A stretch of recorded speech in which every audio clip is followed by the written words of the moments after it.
Frequency Podcast Network. Stories that matter, podcasts that resonate.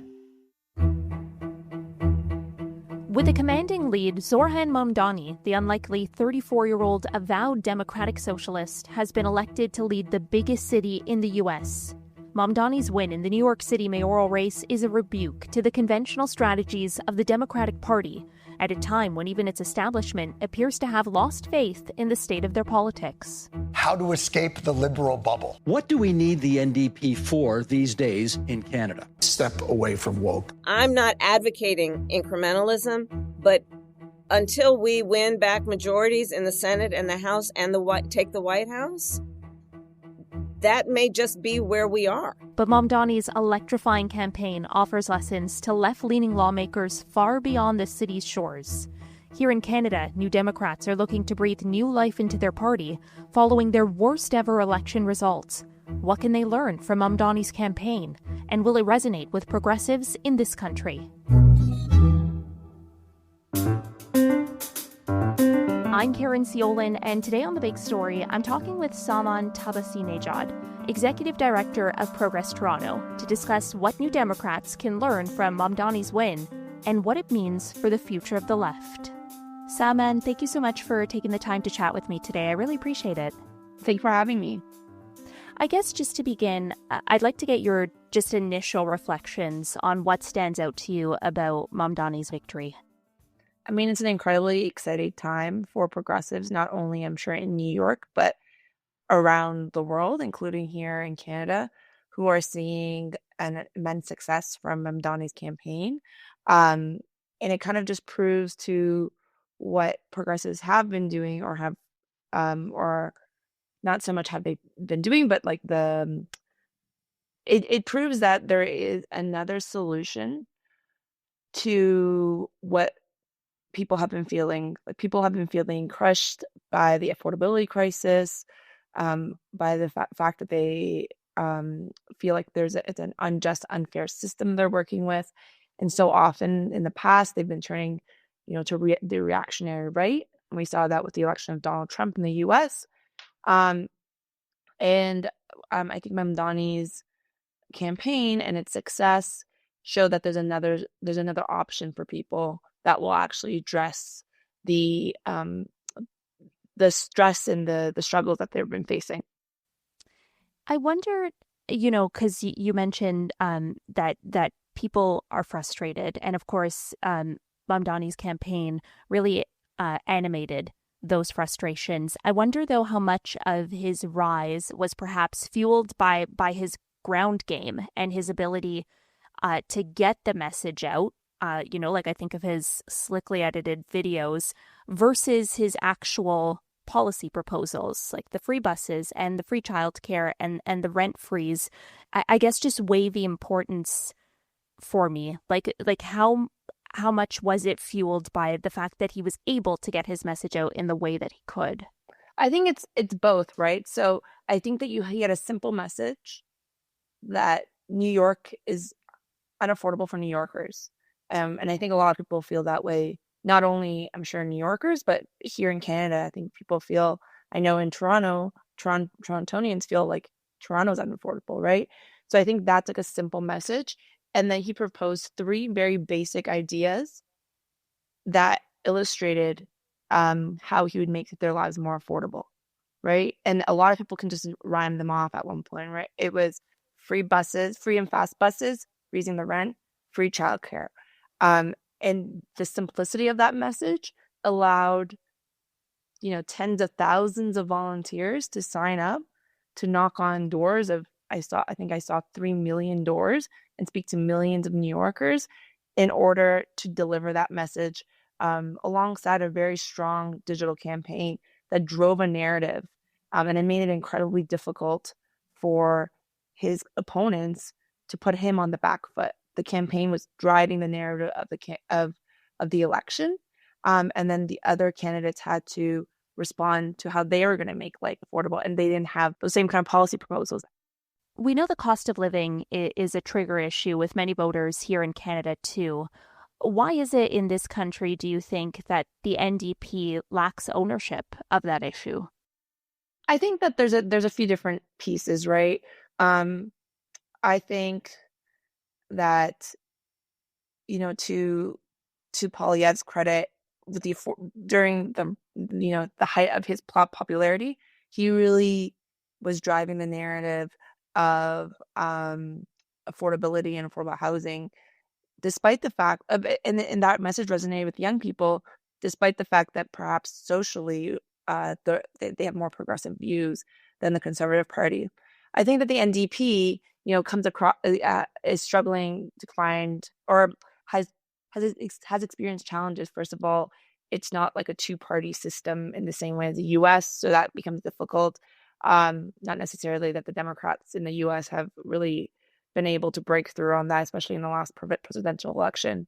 And I think what Mamdani's campaign can teach us here, not only for the NDP, but like all progressives locally as well as around the world, that the beauty of a simple message and trying to make things incredibly tangible for people, something they can touch and feel, I think really drove home the message and was able to achieve a big success for the Mamdani campaign. And that's something I think that the NDP can learn from. And I've been following politics all my whole life, but oftentimes here in Canada, parties come out with massive policy books, right? Like, this is my platform, and it's incredibly thick. Whereas what Mamdani's campaign kind of shows is, like, you don't need to have an answer for every single problem, but you need to have a message that resonates with a few key platform planks that illustrate the identity of what you will bring, or like illustrate I guess the priority that you're going to bring when to get into office. I know that probably people were like, I was looking at social media, people who took transit in New York, they were saying, hey, but I don't take the bus that often, but I'm assuming he's going to also just invest in subways. So there's that piece as well, that not having to explicitly spell out every single policy that bores voters. Not even just bores them, they're busy people, right? Voters are working, at least a 9-to-5 job. They have kids, they have families they have to take care of, and a lot of working class folks that have more than one job. So how does the NDP kind of take that simplicity of message to drive home a narrative? I think that's something that we can learn here. What does that tell you about this debate that's now ongoing, internally for the Democrats, and really playing out too with the NDP, between pragmatics and progressives? Like the NDP, like the Democrats, they're also facing kind of internal dissent over their leadership and their political strategy going forward. We saw a little bit of that struggle, play out between the establishment and the grassroots, over the rules of how the leadership race would be structured. That's just one example. But, what does this tell you about that debate, and what New Democrats can take away from perhaps the Democrats' own introspection south of the border? I would say it's a very different. There are two different parties, and even how their establishment reacts to internal dissent. I think in the U.S. with the Democrats, you're seeing an incredibly popular candidate that's being rejected by the establishment. We saw that Chuck Schumer, a Democratic senator from New York, didn't even say if he voted for the Democratic candidate in New York City mayoral election. So that, I don't know if that would happen with the NDP. I don't know if there would be that kind of internal dissent. If there was like a genuine popular individual with the grassroots support to achieve such grand electoral success, I think it's kind of normal for New Democrats here in Canada to be trying to find a new identity, or trying to see what the next iteration of the party looks like. I think it's kind of I actually think it's quite healthy to have that debate out in public. And I think that we're seeing a few different types of quite a few candidates, all who have I think, strong, probably they have like strong New Democratic roots, and what they're proposing is like a communication style, but also what their priorities will be for the next new NDP. Um, and that said, I think what they can learn if they want to win is kind of not only win, I think the NDP has a big task, and the candidates have a big task of trying to figure out what not only resonates with parties and mobilizes people to sign up for the party so they can win the leadership, but what will set them up to be able to gain the seats and win an election, generally, right, in the general election, and regain party status, or form government, if you will. So I think there's a lot of things to consider, and I think the Mamdani campaign does teach us, at least from like a party perspective or an organizational perspective, that when you see someone who has the natural charisma, he's obviously generational talent in terms of communication, organizing, has mobilized like tens of thousands of people across in New York to dedicate tons of time to see the success of that campaign. I think what all parties can do, an organization do, when they see a person like that that's a big offering to the Democratic Party in the US, right? Then you have to embrace it, and then accept that things are going to change. Unfortunately, I think sometimes organizations have a difficult time in embracing change, but this is a growing pain, I guess. Well, I hope for the Democrats in the US, that's a growing pain that they'll eventually embrace. But I do think the NDP has shown that they're quite amenable to change when it's kind of shown up at their doorstep. But I think that, the last election was really defined not even by affordability, but actually the threat of Trump, and the fear those tariffs inspired or contributed to a lot of people or a lot of voters. So I think that's another part of it too.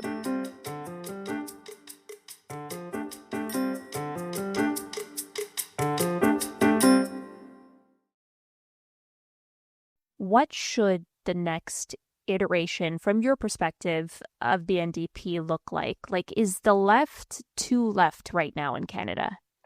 I wouldn't say it's too left. I had a really interesting conversation with a taxi driver a couple of days ago, the day after Mamdani won, actually. And we were just chatting, and he was like, we were sitting in traffic, and he was telling me, "Oh, did you see what happened in New York?" And I said, "Yeah." I'm like, "How did you feel about it?" He's like, "Yeah, that's so exciting. I'm so excited that they elected someone who wanted to make life more affordable." He sees people like the working class for what they're struggling with. And he was telling me, he was sharing with me a lot of progressive views. And in the same, in the next sentence, he said, "Well, how do you feel about Doug Ford, the premier of Ontario, who's conservative?" I said, "Well, actually, I disagree with how he's making easier. He's changing legislation to make it easier for landlords to evict tenants, and he's like has removed rent control for a number of units." And he had no idea, but this individual actually really liked Doug Ford. So I actually don't think it's a left versus right issue. It's a communications issue in a lot of ways, and a priorities issue. I think a lot of voters want to feel like their issues are the priority of the leadership, and that will inspire people to get to the polls. So I don't know if it's like, is the NDP, what they're proposing, too left? I think if you poll people, they would agree that they would want universal rent control. They support more investment into healthcare, into like long-term plans to deal with affordable housing, in terms of investing in non-market non-market housing and nonprofit housing. Those are incredibly popular positions.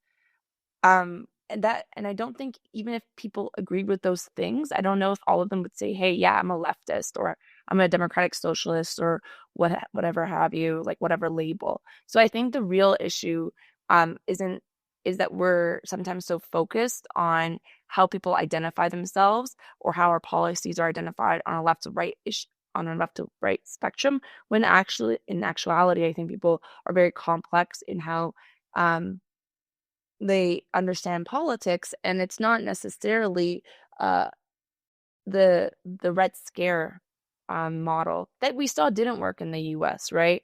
We saw in the Mamdani was very much considered or was attacked for, quote unquote, bringing communism to New York City, and a lot of other Islamophobic tropes were used against him, et cetera, et cetera. But none of those messages ultimately stuck as much as the fact that people want someone who's going to tackle their everyday problems. So I think that's the way that we create the big tent, is being singularly focused on those issues.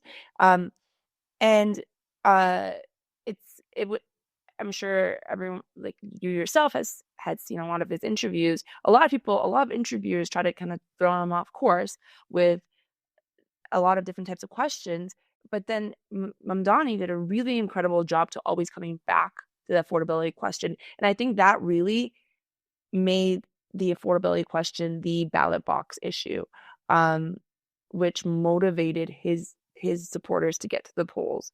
And then whatever the other candidates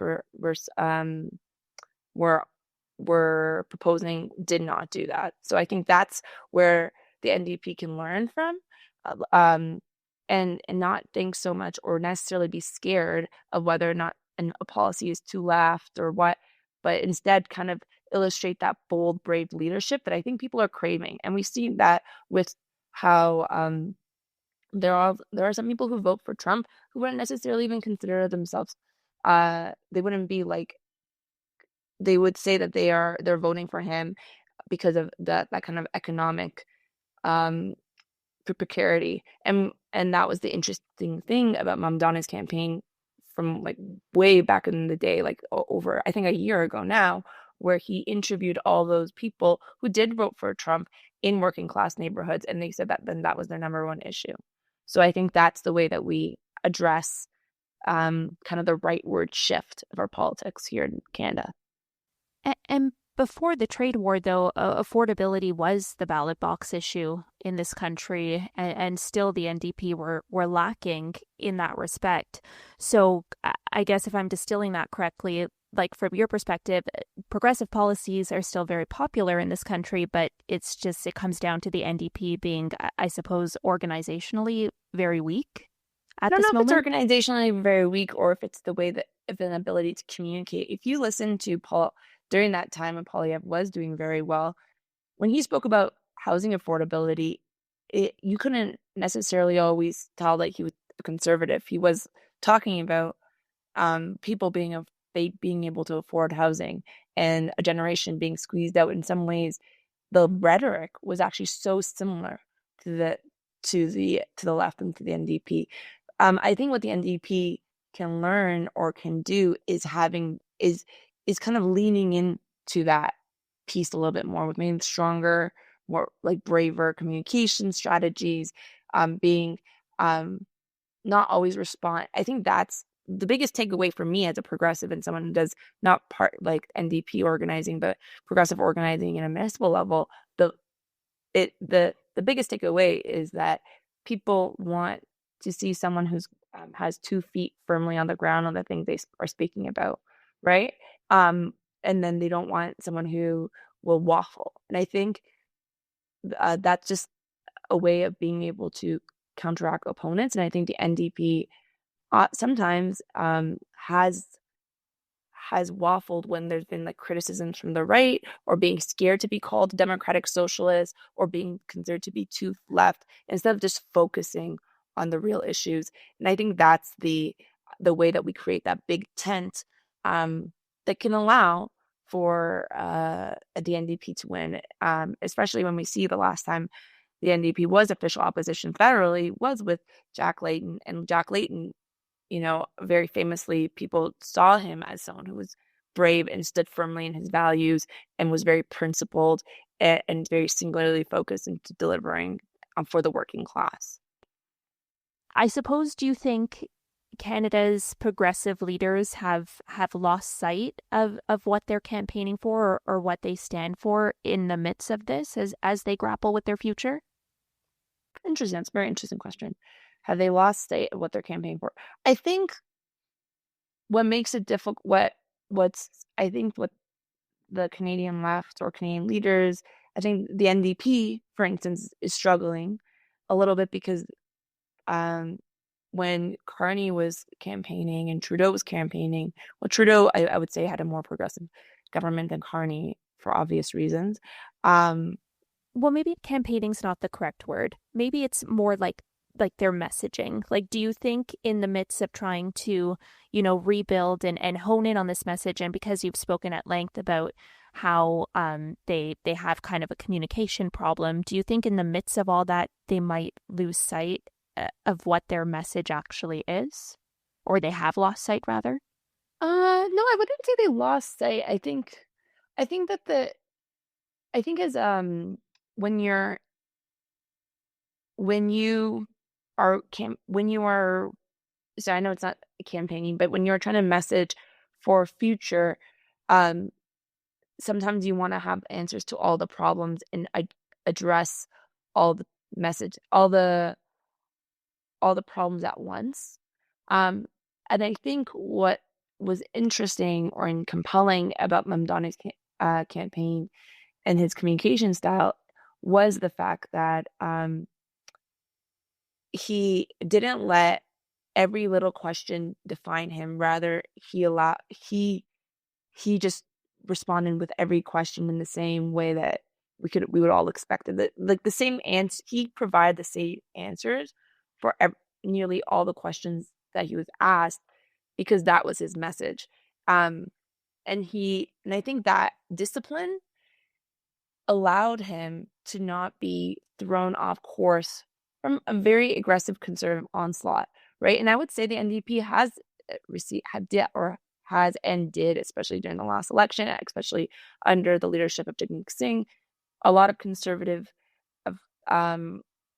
criticism, some of that which was incredibly racist, and a lot of that was maybe unfair. And the strategy to dealing with that, I think Mamdani has kind of shown, is to be singular in their focus, right? And I have already said that, I know, so I don't want to belabor it, but I think that the interesting thing to take away from a lot of what happened that we've seen in New York, and we'll continue to see, is how aggressive the attack ads against Mamdani were, and how he was able to defend against them. And he wasn't able to defend against them by focusing in on them or explicitly trying to defend against them. He just offered a vision that made those attack ads less relevant, right?